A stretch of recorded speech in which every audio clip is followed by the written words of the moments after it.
Hello everybody, thanks for tuning in. I recently got a Shutterfly book right here that I put together after I just finished making a, a photo series for my job at the University of Oklahoma. It was called Say Something. Anyway, I'm going to talk to you a little bit about this. It was my last project that I shot with my X100T before I got the X100F.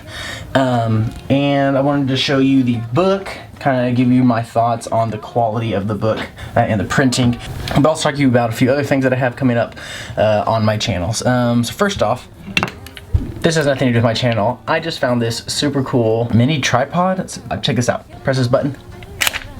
Oh, that's so cool. You just sit it down, right? It's not like super portable, but I don't know, it's just awesome. It does remind me of Star Wars because it's like really mechanical and kind of reminds me of like the 70s.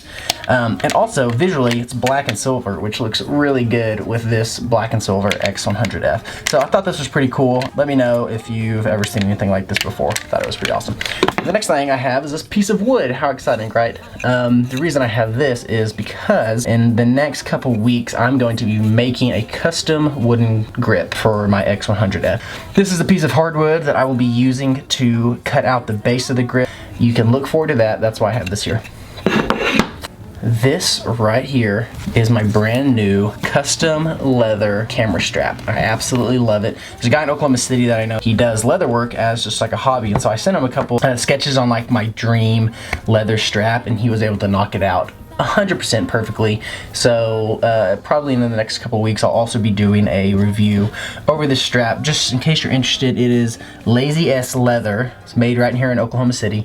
Lazy S leather. Get it? Lazy S leather. Anyway, I am now going to talk about this. If I'm going to use a printing service, my priority is not image quality, it is cost. I paid, I think, 30 bucks for this book. That's fine. I can pay 30 bucks. Hopefully the image quality is going to be decent. With Shutterfly, this is the second time I've used them. Image quality wise, it's pretty decent. I mean, I'm not a, I don't use prints a lot. The majority of the stuff that I do is online. There are other videos out there that review different printing companies, and I would check those out. I'll see if I can link some in the description below. There's just something special about having your images printed. I've used Shutterfly to print about 2 or 3 books, I think. This was about 30 bucks.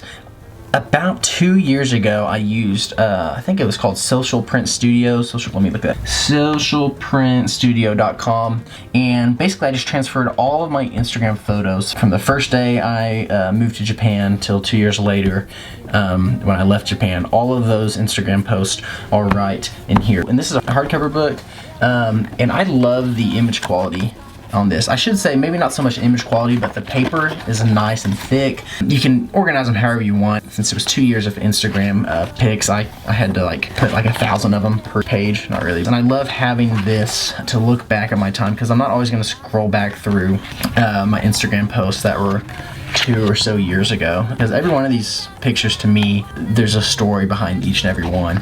And so I would suggest to you, if you're a photographer, try to print your stuff. This book is awesome. I love this book. Also, if you're interested, my at the drums account, I post just kind of whatever. If you just want X100F photos, then check out at X100F. Shameless plug there.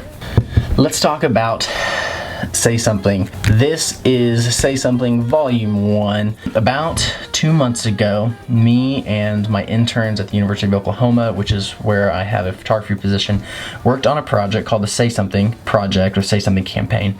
The Say Something Campaign was a portrait series that we did to highlight student diversity, not just of like the people's ethnicity and race, but of people's thought in their own words and opinions. So I thought this was a really fun project. I used my X100T. It was actually the last project that I shot with my X100T. You can see this photo right here of me using it. We had a LED panel for the key light, and we shot it underneath a tent. Actually, before I show you exactly what we did, let me kind of show you the setup. So we had the tent, right? on a really popular location at OU. Students were walking by. Students walked by, we'd say, hey, you want to be part of this project? And then we'd explain to them, you can say whatever you want, 15 words or less. So they would come over here to the iPad first, write down whatever it is they wanted to say, which, by the way, we'd use this app. So just so you know, we use Procreate, which is a great app for design. I'd have my interns, while I was taking photos, they would go and set up students. You can see it says right inside the circle. So students would come up, they'd write hidden layer, thank you very much. Let's add a layer. They'd write whatever they wanted. Subscribe, please. That's what I'm writing. And then after that, I would later use their own handwriting and superimpose this as a PNG file over their face in whatever way I wanted to, whichever way looked best visually. So we shot on a popular location in campus. The iPad was right here. People would line up. Let's see if I can get a better color. Shot on a popular location campus. People would line up right here. My interns would help them write with the Apple Pencil whatever they wanted on this iPad. I had a diffuser, a very long, tall diffuser, as a background, not to actually diffuse light. I actually used the tent that we were under as to diffuse light. We shot at noon, so it was like really harsh lighting. Thankfully, we were under a tent, so we had some consistent lighting. Then we had an LED panel for the key lighting, and on some of these images you're going to notice that there's some light in like the corner of their eye. That's from this LED panel. I actually really like it, I don't mind. The only problem that I had really throughout the day was occasionally there'd be somebody with some glasses and you could really tell that, hey, this is an LED panel shining right on their face, because I had them pretty close. So they were standing right there. I was shooting with my camera right there. And that was the setup. It was pretty simple. I shot with the X100T and the 50mm teleconversion lens. The reason I did that is because these images I shot very close to the subject's face. So as you can see, I filled up the whole frame with the students' faces, and I wanted to get really intimate portraits. Now I could have used the 35. I've taken photos this close up of people's faces with the 35mm. There's one thing that I don't like about the X100T and F and the X100 series, and it's a very small minor thing, but I will not take very close shots of people's face with the 35mm lens because it just distorts them too much, at least too much for something this close. So having that 50mm teleconversion lens added a little bit more compression to the image and made for better portraits, which is why I got it. So just so you can see the book, say something. This was a little blurb I wrote for the project. I will put this in the link in case you care to see it. Also, all these images, these are only like 18 images. I shot over 70 images over the 2 days that I did this project. I will have the link below on OU's Flickr account. You can check them out if you want to see the higher quality versions of them. And remember, this is the X100T, not the X100F, but the images look really good. This was my favorite image, actually. You can see she has a tear there. It's not because she was crying, it was just because it was really windy. Oklahoma is super windy and cold, so it was just making her tear up. But keep that a secret, we can just let everybody think it was a tear.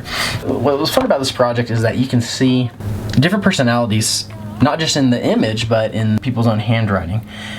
And I thought that was really fun. Love people beyond the flag. I love this one. This is probably one of my favorite things that somebody said. Also, the first day that we shot this, there was a protest on campus against the Muslim ban. It was a heated atmosphere. Be here now. I am somebody. The first day that I shot actually was kind of a learning experience. The majority of the photos that I use in this book and on some of the articles that OU's published were shot on the second day. And the reason that is because on the first day I was shooting it with apertures of like f2.8 and f3.6. I think it's as high as I got. When I put those images into Lightroom the following evening as I was editing them, I realized that on those first set of images, I was focusing on the eyes, the focus would drop off way too quickly to where the sides of the face would be a little bit blurred out. And I didn't really want that. Since the face was taking up the whole page, I wanted the chin to the forehead, to the hair, to the ears to be pretty much as sharp as I could get it. Ended up shooting the majority of these images was at f4, and I had that ISO locked down, I think at 1000, because I wanted to bump up the shutter speed so I could get rid of any camera shake. Love is love. Love is love. I will eventually graduate. So we had a good mix of some seriousness and then also lightheartedness, which I think was appropriate. Black is beautiful. No ban on stolen land. Save the planet with his NASA hat, of course. Always remember to laugh. Great advice from Alicia. Black excellence, elegance, opulence. And her name is Joy. So that is the book. I had a really fun time working on this Say Something project. It was a lot of fun. Like I said, you can look at all 70 images on our Flickr account or on OU's Flickr account. If you want to subscribe and see more X100 photos or exclusively X100 photos, subscribe to the at X100FAN, or you can subscribe to my, I'm saying subscribe, or you can follow on Instagram at The Drums to see more of my personal life and my vlogs, also with the occasional fun photos. Thank you for watching. Hopefully I'll be coming out with a review of my new awesome camera strap that's amazing, and the camera grip that I'll be making with this very piece of wood. Should be pretty good. This will be my third camera grip to make, and I have all the tools that I need that I didn't before. So it should be pretty good. I'm looking forward to that. It should happen in the next couple of weeks as I clean out my garage. Thanks for watching, and I will see you later. Thumbs up button. Is it down here? Thumbs up button right on here.